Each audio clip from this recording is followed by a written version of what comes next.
Baik, Assalamualaikum warahmatullahi wabarakatuh. Kami dari kelompok 9 akan menjelaskan tentang stock investment, investor accounting, and reporting. Sebelum memulai materi yang akan kita bahas, perkenalkan anggota kelompok kami terlebih dahulu, yaitu yang pertama saya sendiri, Eltisa Zulianti dengan MPM akhir 170, kemudian ada Akila Dana Kalisa dengan MPM akhir 182, kemudian ada Pradita Medianti dengan MPM akhir 176, dan yang terakhir yaitu Abrar Abiyu Bais Pratama dengan MPM akhir 197. Baik, di sini pertama-tama saya akan membahas tentang investasi saham pada akuntansi. Jadi di sini tuh ada level pengaruh dan pengendalian. Jadi kalau level pengaruh itu ada dua, yaitu yang pertama pengaruh kurang signifikan, itu sama dengan kayak kurang dari 20%. Jadi dia tuh menghitungnya tuh menggunakan fair value atau cost. Jadi kalau fair value itu digunakan jika ada harga pasarnya, kalau cost itu jika tidak ada harga pasarnya. Kemudian pendapatan investasi itu berasal dari dividen yang diumumkan. Kemudian yang kedua yaitu pengaruh signifikan sekitar 20% sampai 50% kepemilikan sahamnya. Jadi di sini tuh harga perolehan awal disesuaikan untuk menggambarkan pendapatan dan dividen periodik, yaitu bagian proporsional dari net asset investasi. Jadi di sini tuh kita itu akan menghitung dengan menggunakan metode ekuitas atau equity method. Kemudian, pendapatan investasinya itu dilakukan secara proporsional dari pendapatan berkala pihak investi. Kemudian di sini tuh ada level pengendalian. Jadi dia tuh memiliki pengendalian atau kontrol dari perusahaan tersebut gitu.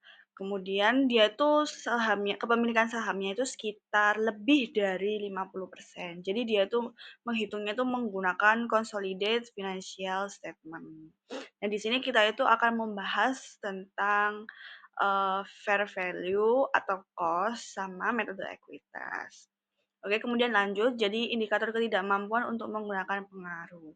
Jadi di sini itu ada yang pertama, adanya penentangan oleh investi terhadap pengaruh investor. Kemudian yang kedua yaitu adanya penyerahan hak pemegang saham signifikan melalui perjanjian antara investor dan investi. Kemudian adanya pemusatan kepemilikan mayoritas. Kemudian adanya informasi yang tidak memadai atau terlalu dini untuk menerapkan metode ekuitas. Kemudian yaitu yang terakhir, gagal untuk mendapatkan perwakilan pada jajaran dewan direksi perusahaan investi. Kemudian ada prosedur akuntansi metode nilai wajar atau biaya dan ekuitas. Jadi di sini tuh ada contoh soalnya, itu yang akan saya baca. Itu asumsikan bahwa Pop Corporation itu mengakuisisi 2.000 dari 10.000 saham Sun Corporation yang beredar pada harga $25 per saham pada tanggal 1 Juli. Asumsikan nilai buku dan nilai wajar aset dan liabilitas Sun sama. Jadi selanjutnya, uang tunai yang dibayarkan sama dengan 20% dari nilai wajar aset bersih Sun. Laba bersih Sun untuk tahun fiskal yang berakhir pada tanggal 31 Desember adalah $25.000 dan dividen sebesar $10.000 dibayarkan pada tanggal 1 November. Jika ada bukti ketidakmampuan untuk menjalankan pengaruh yang signifikan, Pop harus menerapkan metode nilai wajar atau biaya, menilai kembali akun investi ke nilai pasar wajar pada akhir periode akuntansi. Jika tidak, metode ekuitas diperlukan yang akhirnya akuntansi oleh Pop berdasarkan kedua metode tersebut adalah sebagai berikut. Jadi ada dua cara dalam mengerjakannya, yaitu kita menggunakan fair value atau cost method dengan equity method. Jadi entry jurnalnya pada investasi itu bisa kita catat ini kalau kita menggunakan fair value atau cost method. Jadi di debitnya itu investment in Stone itu sebanyak 50.000. Jadi 50.000 ini dari mana? 50.000 ini dari $25 dikali 2.000. $25.000 per sahamnya ya maksudnya. Oke, kemudian di kreditnya itu ada cash sebanyak 50.000 juga. Nah, untuk equity method itu sama, yaitu investment in Stone-nya itu 50.000 sedangkan cash-nya itu 50.000 juga. Kemudian yang kedua yaitu entry on November want to record dividend. Jadi kita akan mencatat dividennya. Nah, ini adalah perbedaannya antara fair value dengan equity method. Kalau misalnya fair value itu dia itu kreditnya itu dividen income, sedangkan kalau equity method itu dia itu kreditnya itu investment in son. Jadi di fair value itu kasnya itu 2000. 2000 ini kita dapat dari 10.000. Dividen sebesar 10.000 dibayarkan. Nah, itu kan kalau semuanya, kalau 100%. Nah, di sini tuh dia itu hanya mempunyai 20%.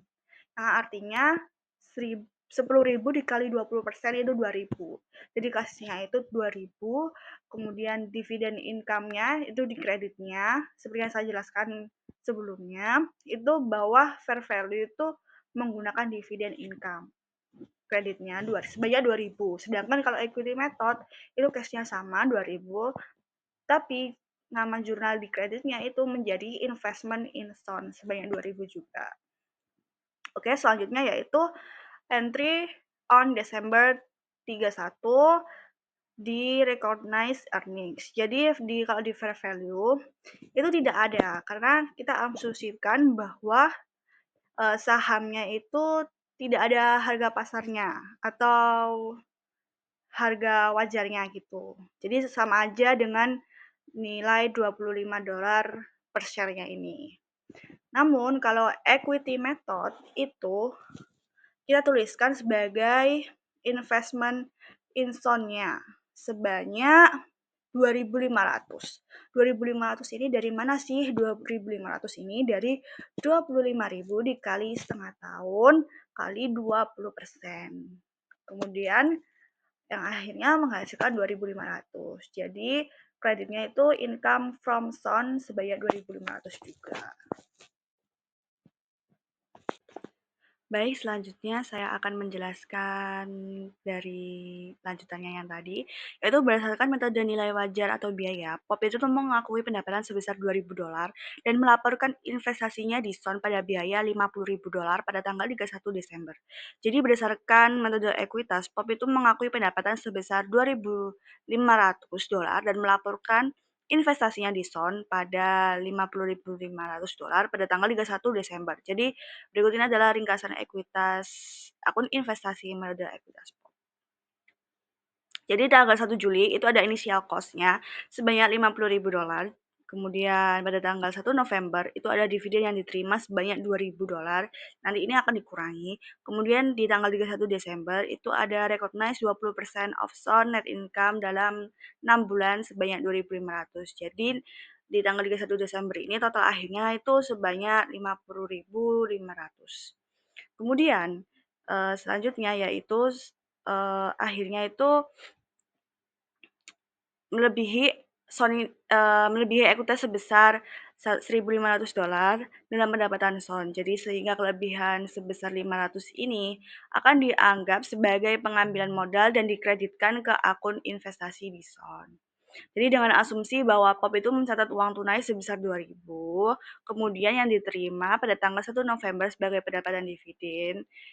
Nah, itu jurnalnya itu yaitu pendapatan dividen sebanyak $500, kemudian kreditnya yaitu investasi di SON sebanyak $500 juga.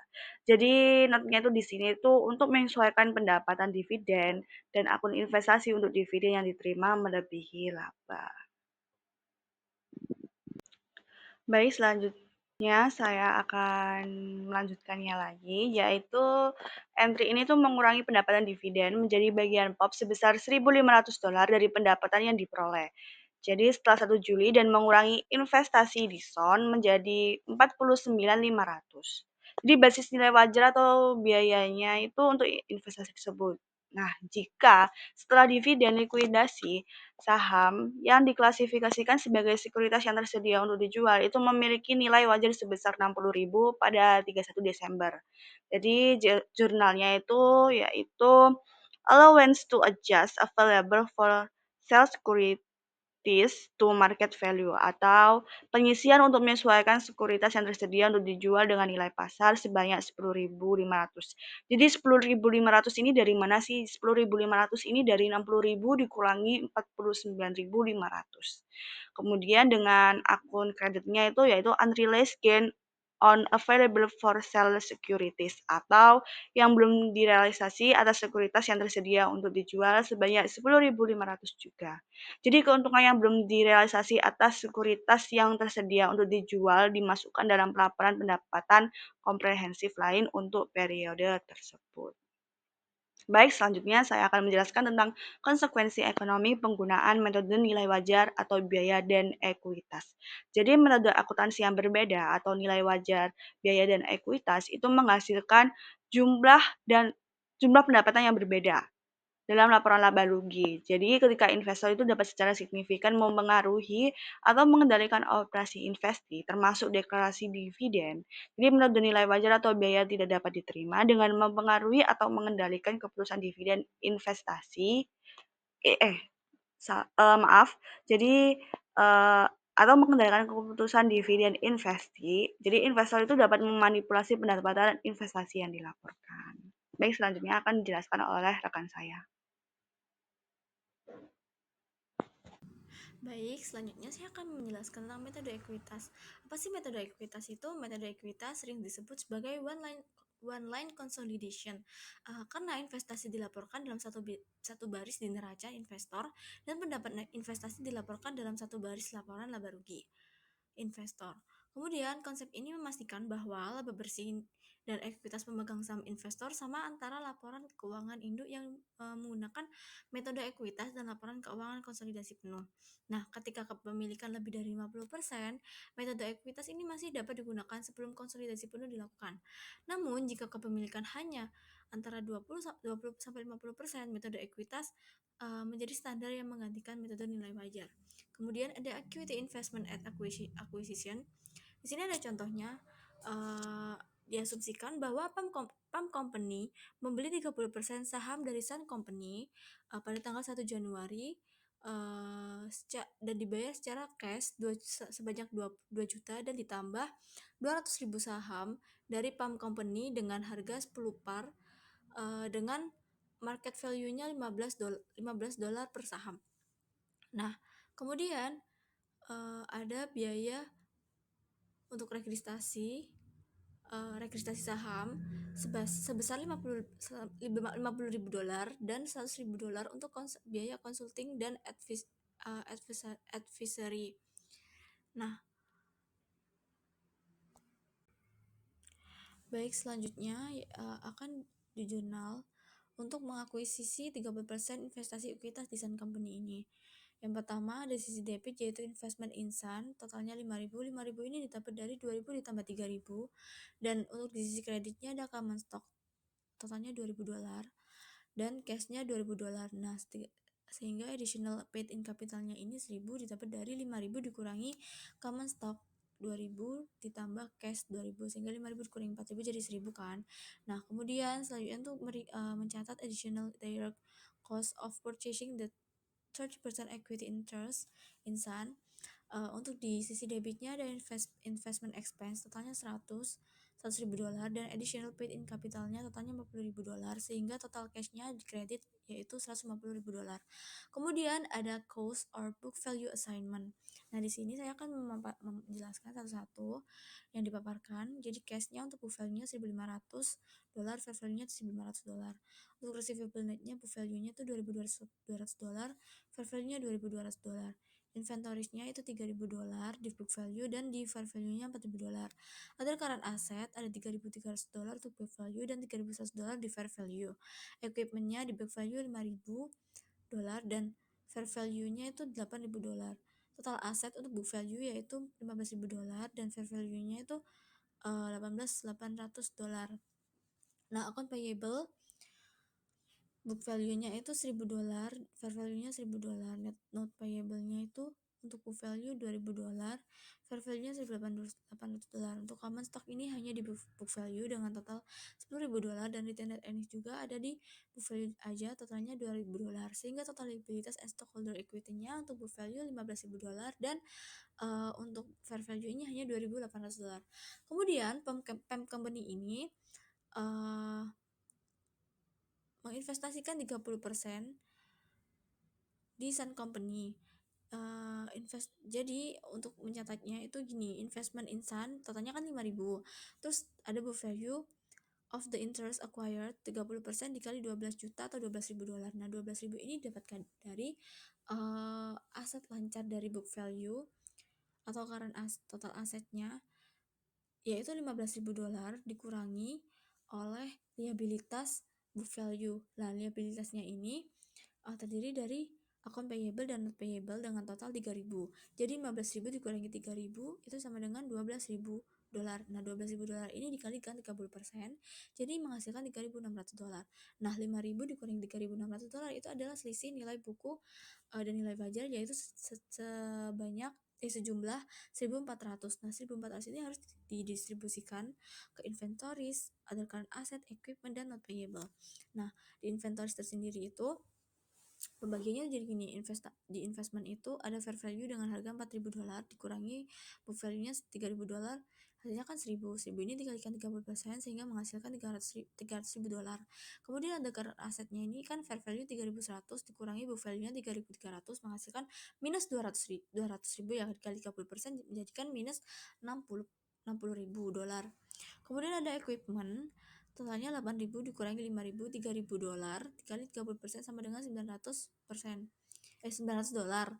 Kemudian ada not payable, fair value-nya 1.800 dikurangi 2.000 minus 200 dikali 30% sama dengan 60, sehingga total assigned to identifiable net asset-nya itu 1.200 ditambah ada goodwill sebesar $200.000 sehingga menghasilkan totalnya itu 1.400. Baik, selanjutnya di sini ada dividen dan income. Di sini PAM diasumsikan bahwa PAM ini menerima dividen sebesar $300 dari Sun Company, sehingga di jurnal cash pada investment in Sun sebesar total sebesar 300. Nah, 300 ini dapat dari mana sih? 300 dapat dari mana ini? 1 juta dikali 30%. Jadi hasilnya $300. Nah, di sini Sun melaporkan pendapatan bersih 3 juta, sebesar $3 juta. Nah, PAM akan mengakui bagian income Sun sebesar 30%, tetapi akan disesuaikan dengan amortisasi wajar atas perbedaan antara nilai buku dan nilai wajar. Baik, selanjutnya yaitu amortization and investment income. Di sini ada jurnal dan saldo akhir tahun dengan jurnal investment in Sun pada income from Sun dengan total $603.000. Ini tuh untuk mencatat equity income from 30% investment in Sun calculated. Nah, dari mana sih 603 ini? 603 ini kita hitung dari untuk untuk equity in Sun reported income, yaitu pendapatan Sun yang diakui dari slide sebelumnya tadi sebesar 3 juta kan, dikalikan 30% karena investasinya hanya 30%, jadi totalnya $900.000. Kemudian ada amortisasi of excess cost over book value, itu terdiri dari inventory sold in the inventory-nya itu sold in the current year, yaitu sebesar 300.000 dikali 100% menghasilkan minus 300. Kemudian other current assets sold in the current year 60.000 dikali 100% sama dengan 60. Nah, kemudian equipment-nya itu 900 dikali 5% depreciate rate, sehingga totalnya 45 minus $45.000. Nah, untuk not payable-nya $60.000 dikali 20%, sehingga menghasilkan minus $12. Nah, kita tahu persen-persennya itu dari amortization rates yang tabel yang ada di sebelah. Jadi total investment income from Sun-nya itu jadi 603 yang tadi di jurnal di atas yang investment pada income. Kemudian jadi saldo akhir akun investasi itu 5.000. 5.000 itu dari investasi yang awal tadi, terus dikurangi dividen, totalnya 300, ditambah 603, sehingga total akhir akun investasinya itu totalnya 5.303 dolar. Kemudian ada bargain purchase. Bargain purchase ini digunakan pada saat biaya perolehan lebih kecil dari nilai wajar aset bersih yang teridentifikasi. Maka suatu keuntungan perlu diakui. Nah, investasi ini dicatat sebesar nilai wajar dari aset bersih teridentifikasi. Nah, jurnalnya yaitu contohnya ini ABC, investment in ABC pada bisa cash, bisa common stock, atau bisa additional paid in capital, dan pada gain on bargain purchase. Selanjutnya yaitu saya akan menjelaskan materi tentang interim acquisition of investment interest atau akuisisi sementara atas kepentingan investasi. Nah, kita asumsikan bahwa Pop Corporation mengakuisisi 40% saham biasa yang memiliki hak suara dari Sun Company dengan harga $80.000 pada tanggal 1 Oktober. Aktiva bersih atau ekuitas pemilik Sun pada tanggal 1 Januari adalah sebesar 150.000 dan melaporkan laba bersih sebesar 25.000 untuk tahun yang berakhir pada tanggal 31 Desember dan mengumumkan dividen sebesar 15.000 pada tanggal 1 Juli. Nah, nilai buku aktiva dan kewajiban Sun sama dengan nilai wajar pada tanggal 1 Oktober, kecuali sebuah gedung dengan nilai wajar 60.000 dan dicatat sebesar 40.000. Bangunan tersebut memiliki sisa masa manfaat selama 20 tahun sejak tanggal 1 Oktober. GAP menyarankan penerapan metode ekuitas dan pembangunan selisih antara biaya investasi dan nilai buku yang diperoleh terlebih dahulu ke aset dan liabilitas yang dapat diidentifikasi dan kemudian ke goodwill. Nah, kelebihan biaya investasi POP atas nilai buku dari 40% sahamnya di Sun dihitung dan dialihkan ke aset yang dapat diidentifikasi dan goodwill seperti yang ditunjukkan sebagai berikut. Nah, ini tuh ada datanya yang dimana biaya investasinya yaitu sebesar 80.000 sesuai yang di soal, lalu dikurangi dengan ekuitas wajar yang ada pada 1 Oktober tadi, yaitu terdiri dari ekuitas awal, ditambah dengan pendapatan hingga 1 Oktober, dikurangi dengan dividen, yaitu totalnya itu sebesar 153.750 dolar. Lalu kemudian ada bunga yang dibeli tadi itu sebesar 40%, sehingga kemudian menghasilkan 61.500 yang kemudian dikurang dari biaya investasinya menjadi biaya berlebih atas nilai buku sebesar 18.500. Nah, kemudian ada kelebihannya tadi dari gedung, yaitu 60.000 dikurangi 40.000 dikali dari 40% saham yang diakuisisi tadi sebesar 8.000. Kemudian ada goodwill-nya yaitu sebesar 10.500 dan biaya berlebihnya yaitu sebesar 18.500. Selanjutnya yaitu ini ada pencatatannya. Nah, pada tanggal 1 Oktober yaitu ada investasi income Sun pada kas sebesar 80.000 dolar. Nah, untuk mencatat perolehannya yaitu sebesar 40%. Nah, pada Desember tanggal 31 yaitu ada investment in Sun pada income from Sun. Nah, terus untuk mencatat ekuitasnya yaitu dari 40% dikali 25.000, yaitu dari laba bersihnya, lalu dikali 1/4 tahun karena dia dari Oktober. Nah, lalu selanjutnya yaitu ada Desember, tanggal 31, itu pencatatannya itu ada income from Sun pada investment in Sun, yaitu sebesar 0,1 atau 100 dolar. Itu dari amortisasi gedung tadi, yaitu sebesar 8.000 dolar dibagi 20 tahun dikali 1/4 tahun menghasilkan 100 dolar.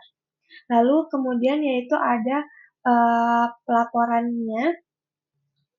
Nah, untuk laporannya itu sendiri pada dirangkum menjadi satu yaitu pada tanggal 1 Oktober yaitu ada biaya awalnya sebesar 80.000 dolar.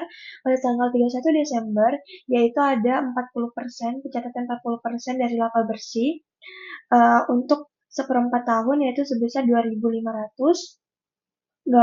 yaitu pada tanggal 31 juga itu ada amortisasi yang tadi gedung itu tuh sebesar $100, lalu hasil akhirnya yaitu sebesar $82.400. Selanjutnya yaitu saya akan menjelaskan tentang investment in a step-by-step acquisition. Ini tuh yaitu perubahan dari penggunaan metode fair value atau cost ke metode ekuitas. Ini tuh semisalnya PTA memiliki saham sebesar 10%, awalnya memiliki saham sebesar 10% di PT B, kemudian sahamnya itu bertambah menjadi sebesar 20% atau lebih, sehingga mengharuskan mereka untuk mengubah metode fair value atau cost itu menjadi metode ekuitas. Nah, lalu kemudian PTA itu harus melakukan restatement atas laporan keuangan sebelumnya atau yang biasa disebut dengan period statement. Nah, untuk penjurnalannya itu sendiri yaitu dengan investment income PTA pada retained earnings. Nah, selanjutnya yaitu ada sale of an equity interest, yaitu ini tuh kebalikan dari akuisisi bertahap. Nah, sebagai ilustrasinya, yaitu Pump Industries mengakuisisi 320.000 saham atau sebesar 40% saham di Sun Corporation pada tanggal 1 Januari 2016 dengan harga 580.000. Ekuitas pemegang saham Sun adalah yaitu 1.200.000 dan nilai buku aset dan kewajibannya sama dengan nilai wajarnya. PAM mencatat investasinya di Sun dengan menggunakan metode ekuitas selama tahun 2016 sampai tahun 2017. Pada tanggal 31 Desember 2017, saldo akun investasi adalah 700.000 setara dengan 400.000 dari ekuitas pemegang saham Sun sebesar 1.500.000 ditambah dengan goodwill sebesar 100.000. Nah, pada tanggal 1 Januari 2018, PAM menjual 80% kepemilikannya di Sun, yaitu sebesar 256.000 lembar saham atau senilai $600.000, sehingga mengurangi kepemilikannya di Sun sebesar menjadi 8% dari 40% dikali 20%. Nilai buku dari kepemilikan yang dijual adalah 560.000 atau 80% dari saldo 700.000 dari akun investasi di Sun. PAM mengakui keuntungan atas penjualan sahamnya di Sun sebesar 40.000 yang dimana harga jual $600.000 dikurangi dengan nilai buku sebesar 560.000 dari saham yang dijual. Saldo akun investasi pada Sun setelah penjualan adalah sebesar 140.000 yang dimana itu berasal dari 700.000 dikurangi 560.000 nilai buku bunga yang dijual. PAM menentukan bahwa ia tidak lagi dapat menggunakan pengaruh signifikan atasan dan oleh karena itu PAM beralih ke metode nilai wajar atau biaya perolehan atau fair value dan mencatat investasinya dengan saldo 140.000 sebagai dasar investasi yang baru. Selanjutnya yaitu saya akan membahas stock purchase directly from the investee atau pembelian saham dari investasi. Nah, bila saham dibeli dari pemegang saham lama, maka presentasi kepemilikan didasarkan pada jumlah saham yang beredar dan ekuitas investasi tidak berubah. Nah, bila saham diperoleh langsung dari investasi, nah maka presentasi yang diperoleh itu kita carinya menggunakan jumlah lembar saham yang diperoleh dibagi jumlah lembar saham yang diperoleh ditambah jumlah saham sebelumnya yang beredar. Nah, untuk mencari ekuitas pemegang saham baru investasi, yaitu dengan ekuitas sebelumnya ditambah nilai yang diterima dari saham baru. Selanjutnya yaitu ada investee corporation with preferred stock atau investasi perusahaan dengan preference stock. Asumsikan ekuitas pemegang saham Sun Corporation yaitu sebesar 6 juta di awal tahun dan sebesar 6.500.000 di akhir tahun. Lalu kemudian laba bersih dan dividennya untuk tahun tersebut masing-masing sebesar 700.000 dan 200.000. Nah, 6 juta dan 6.500.000 tersebut kemudian dirinci kembali yaitu dengan 10% dari preference stocknya yaitu pada 1 Januari sebesar 1.000 atau 1 juta. Nah, pada Desember 31 yaitu sebesar 1 juta, untuk common stocknya yaitu 1 Januari itu sebesar 3 juta, pada Desember tanggal 31 itu sebesar 3 juta, lalu ada modal lainnya yang disetor yaitu pada 1 Januari sebesar 500.000, pada 31 Desember sebesar 500.000, lalu ada Lalu ada laba ditahan, yaitu pada 1 Januari yaitu sebesar 1.500.000, pada 31 Desember sebesar 2 juta. Nah, jika Pump Corporation membayar 2.500.000 pada tanggal 2 Januari untuk 40% saham SUN yang beredar, investasi tersebut dievaluasi sebagai berikut. Nah, untuk biaya kepemilikan umumnya yang sebesar 40% di PT SUN itu, yaitu sebesar $2.500.000. Untuk nilai wajarnya, yaitu ada yang pertama itu ekuitas pemegang saham SUN yang kemudian dikurangi dengan ekuitas pemegang saham preference, lalu kemudian menghasilkan common stockholder equity yaitu sebesar $5.000, lalu kemudian dikali presentasinya yaitu sebesar 40%, yaitu menjadi 2.000, kemudian common interest-nya dikurangi dengan persentasenya tadi menjadi goodwill-nya sebesar $500 atau $500.000. Lalu selanjutnya yaitu kita mengasumsikan bahwa saham preference SUN tidak memiliki tunggakan dividen dan tidak ada premi panggilan atau likuidasi. Nah, pendapatan PAM dari SUN untuk tahun berjalan dari 40% saham yang dimilikinya yaitu dihitung sebagai berikut, yang dimana pendapatan bersih SUN yaitu sebesar $700 atau 700.000, kemudian dikurangi dengan pendapatan yang dimana itu tuh berasal dari 1 juta dikali 10% menghasilkan 100, lalu kemudian ada income-nya yaitu sebesar 600, itu dimana dari 700 dikurangi 100, lalu kemudian untuk bagian dari pendapatan umum dari SUN yaitu 600.000 dikali 40% menghasilkan 240. Selanjutnya itu ada discontinued operation and other consideration yaitu operasi yang diberhentikan. Kita asumsikan bahwa Pop Corporation memiliki 40% saham yang beredar, Sun Corporation, dan pendapatan Sun terdiri dari sebagai berikut, yang dimana pendapatan dari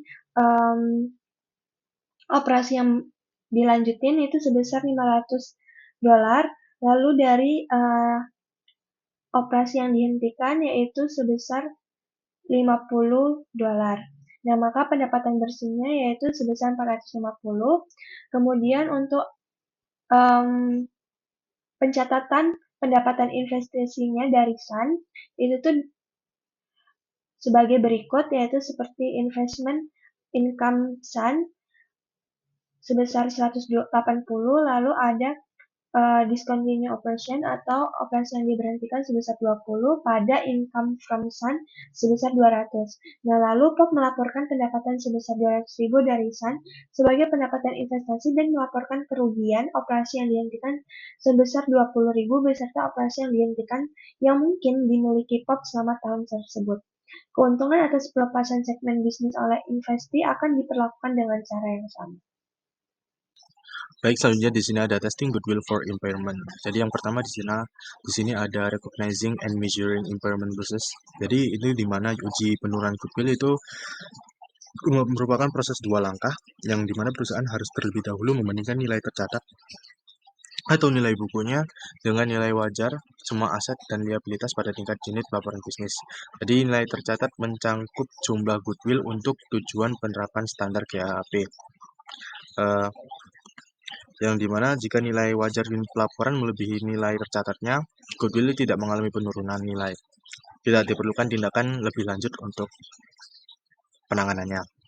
Jika nilai wajar kurang dari jumlah tercatat, maka perusahaan melakukan langkah kedua, yang merupakan pengukuran dan pengakuan kerugian penurunan nilai. Jadi langkah 2 ini memerlukan perbandingan jumlah tercatat goodwill dengan nilai wajar tersiratnya. Dan perusahaan harus kembali membuat perbandingan ini di tingkat unit pelaporan bisnis. Jika jumlah tercatat melebihi nilai wajar tersirat dari goodwill, perusahaan itu harus mengakui kerugian penurunan nilai atas selisihnya. Dan jumlah kerugian itu tidak boleh melebihi jumlah tercatat goodwill. Dan perusahaan tidak dapat membalikan kerugian penurunan nilai yang telah diakui sebelumnya. Lalu selanjutnya di sini ada implied fair value for goodwill. Jadi ini perusahaan harus menentukan nilai wajar tersirat dari goodwill dengan cara yang sama seperti digunakan untuk mencatat goodwill pada tanggal penggabungan usaha. Yang dimana di sini ada contoh yang di sini itu ada perusahaan PAM menilai wajar tersirat dari goodwill sebagai berikut. Jadi PAM ini pertama-tama memperkirakan bahwa jika membeli investasinya di Sun hari ini, total nilai wajar Sunnya itu akan menjadi 36,25 juta dolar. Dan berdasarkan harga pasar terkini untuk saham Sun, PAM itu mengalokasikan total nilai wajar ke aset dan kewajiban Sun yang dapat diidentifikasi seperti yang ditunjukkan pada neraca di sini. Jadi dapat dilihat yang dimana nilai wajar aset dan kewajiban Sun dapat diidentifikasi adalah 31,25 juta, dan oleh karena itu goodwill memiliki nilai wajar tersirat sebesar 5 juta, yang dimana 36,25 juta yang dimana disebutkan diperkirakan dari PAM dikurang oleh 31,25 juta yang dimana fair value dari nilai aset Sunnya ini. Dan perhatikan bahwa goodwill itu berlaku untuk seluruh unit pelaporan bisnis, karena nilai tercatat goodwill saat ini itu 6,3 juta dan nilai wajar tersiratnya itu 5 juta. Nah, PAM harus mencatat kerugian penurunan nilai goodwill sebesar 1,3 juta dan nilai tercatat goodwill disesuaikan menjadi 5 juta untuk tujuan pengujian penurunan nilai di masa mendatang. Selanjutnya di sini ada determining the fair value of reporting unit. Jadi GAAP itu mengharuskan pengujian penurunan nilai yang lebih sering jika salah satu peristiwa berikut itu terjadi. Yang pertama, di mana perubahan yang merugikan secara signifikan dalam faktor hukum atau iklim bisnis. Yang kedua, tindakan atau penilaian regulasi yang merugikan. Ketiga, persaingan baru dan tak terduga. Keempat, kehilangan personel yang penting. Yang kelima, harapan yang lebih mungkin terjadi bahwa suatu unit itu pelaporan atau sebagian besar unit pelaporan akan dijual atau dilepaskan. Yang terakhir itu pengujian untuk pemulihan kelompok aset signifikan dalam pelaporan. Lalu selanjutnya di sini ada fair value option for equity method investment. Jadi secara historis itu investasi metode ekuitas tidak disesuaikan dengan perubahan nilai pasar wajar. Tapi GAP sekarang itu memberi perusahaan opsi untuk mencatat investasi metode ekuitas pada nilai wajar. Jadi opsi tersebut itu dapat dipilih berdasarkan investasi per investasi. Dan perusahaan yang dapat mengambil opsi nilai wajar akan menghitung nilai wajar menggunakan metode yang dijelaskan itu pada sebelumnya. Opsinya itu harus terus berlanjut selama investasi tersebut dimiliki. Nilai wajar itu dihitung ulang setiap tahunnya. Lalu perubahan nilai wajar tercermin pada laba bersih investor dan jumlah kumulatif yang mengimbangkan akan dicatat dalam penyisihan penilaian. Sebagai contohnya, ini diasumsikan bahwa Pop Corporation itu membeli 30% saham di Sun Company pada tanggal 1 Juli dengan menerapkan prosedur ekuitas yang dijelaskan sebelumnya. Jadi akun investasi Pop memiliki saldo sebesar 202.000 dolar pada tanggal 31 Desember. Pop memilih opsi nilai wajar untuk investasi ini. Berdasarkan harga pasar, Sun Company dinilai sebesar 700.000 pada tanggal 31 Desember. Oleh karena itu, nilai wajar Pop sebesar 30% adalah 210.000, yang dimana itu 30% dari nilai Sun Company, yang dimana 700.000 itu. Dan Pop akan mencatat entry penyesuaian berikut, yang dimana allowance to adjust equity method investment to fair value kepada unrealized gain on equity method investment, yang dimana jumlahnya 8.000. Yang dimana itu didapat dari perbandingan akun investasi milik Pop yang sebesar 202.000 dan nilai wajar saham Pop yang sebesar 30% itu, yang dimana perbandingannya 8.000 dari 210.000 dan 202.000. Oke, baik, selanjutnya di sini ada reporting and disclosure. Jadi GAAP ini mengharuskan perusahaan untuk melaporkan jumlah agregat material dari goodwill sebagai item baris terpisah dari di balance sheet. Demikian juga perusahaan harus menunjukkan kerugian penurunan dari goodwill secara terpisah dalam laporan laba rugi sebagai komponen pendapatan dari operasi yang dilanjutkan, kecuali penurunan nilai terkait dengan operasi yang dihentikan. Jadi operasinya tidak dilanjutkan. Dan penurunan nilai goodwill dari operasi yang dihentikan harus dilaporkan secara terpisah. Jadi setelah dikurangi dampak pajak penghasilannya pada operasi yang dihentikan dalam laporan laba rugi. Lalu yang selanjutnya di sini ada equity methods investment. Jadi ini merupakan uji penurunan nilai untuk investasi dengan metode ekuitas dilakukan berdasarkan nilai wajar dibandingkan dengan nilai buku investasi secara keseluruhan. Dan kerugian penurunan nilai dapat diakui untuk investasi metode ekuitas secara keseluruhan. Jadi goodwill yang timbul dari investasi dengan metode ekuitas tidak diuji secara terpisah untuk penurunan nilai. Lalu yang terakhir di sini ada potential problems. Ini secara konsep aturan GAAP mudah dipahami, tetapi penerapannya bisa sulit, terutama jika harga pasar tidak tersedia untuk menilai unit bisnis. Metode penelitian alternatif sering sekali subjektif dan sulit diverifikasi oleh auditor. Selain itu, auditor bisa menghadapi manajemen laba di mana perusahaan mungkin sengaja menghapus goodwill dalam jumlah besar, sementara sifat konservatif dalam pelaporan keuangan membuat sulit untuk menentang estimasi manajemennya. Baik, telah selesai penyampaian materi dari kelompok kami. Kami mohon maaf bila ada kekurangan dan kesalahan dalam penyampaian materi kami, dan apabila ada salah kata, kami mohon maaf, dan kami akhiri. Wassalamualaikum warahmatullahi wabarakatuh.